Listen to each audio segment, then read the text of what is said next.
ایک بادشاہ نے اعلان کیا کہ وہ مسجد بنائے گا، اور یہ بھی کہ کوئی بھی دوسرا شخص اس میں اپنا حصہ نہیں ملائے گا۔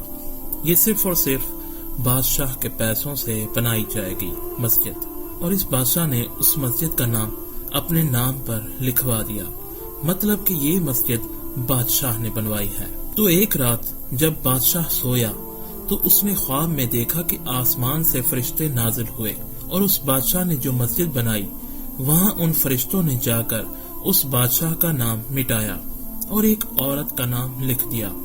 بادشاہ ہڑبڑا کر اٹھا اور اپنے غلاموں کو کہا کہ جلدی سے جاؤ، جا کر مسجد میں دیکھو کہیں میرا نام کسی نے مٹا تو نہیں دیا۔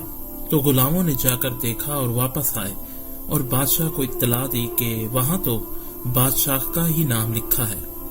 تو اس نے تھوڑا چین کا سانس لیا، لیکن جیسے ہی وہ رات کو سویا تو پھر سے وہی فرشتے آئے اور بادشاہ کا نام مٹایا اور عورت کا نام لکھ دیا۔ وہ پھر اٹھا اور کہنے لگا اپنے غلاموں سے کہ فوراً جاؤ۔ تو پھر بتایا گیا کہ نام وہاں بادشاہ کا ہی لکھا ہوا ہے۔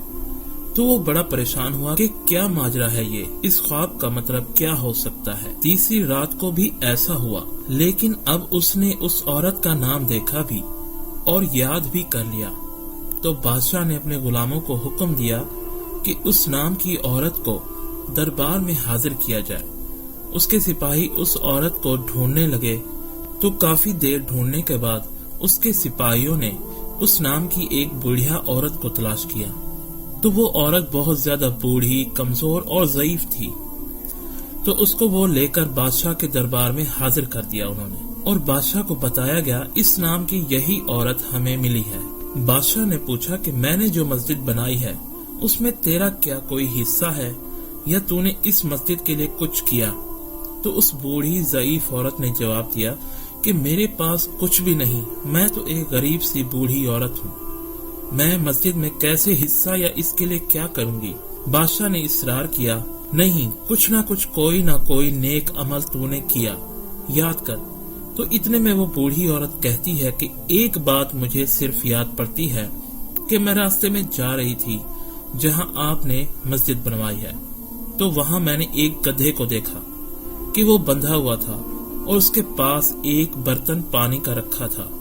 تو وہ گدھا پانی پینے کی کوشش کر رہا تھا، لیکن اس کا منہ اس پانی کے برتن تک پہنچ نہ پا رہا تھا۔ تو میں نے وہ پانی کا برتن اس گدھے کے منہ کے پاس کر دیا کہ پانی پی لے۔ تو گدھے نے پیا اور بس یہی کام کیا میں نے۔ تو بادشاہ نے حیرت سے بولا کہ اماں، یہی تو کہ مسجد کی تعمیر میں جس گدھے کا استعمال ہو رہا تھا، تو اس کی خدمت کی وجہ سے آسمان کے فرشتوں نے خواب میں مسجد کے دروازے پر لکھے میرے نام کو مٹا کر تیرا نام لکھ دیا۔ تو نے چھپ کر نیکی کی اور میرے رب کو پسند آ گئی۔ میرے بھائیوں، اس واقعے سے ہمیں سبق ملتا ہے کہ نیکی وہی افضل ہے کہ جو چھپ کر کی جائے۔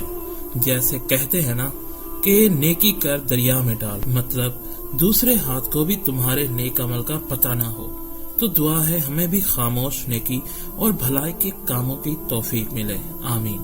دوستو، اس ویڈیو کو زیادہ سے زیادہ شیئر، لائک اور ہمارے چینل کو فالو اور سبسکرائب ضرور کیجیے گا۔ شکریہ۔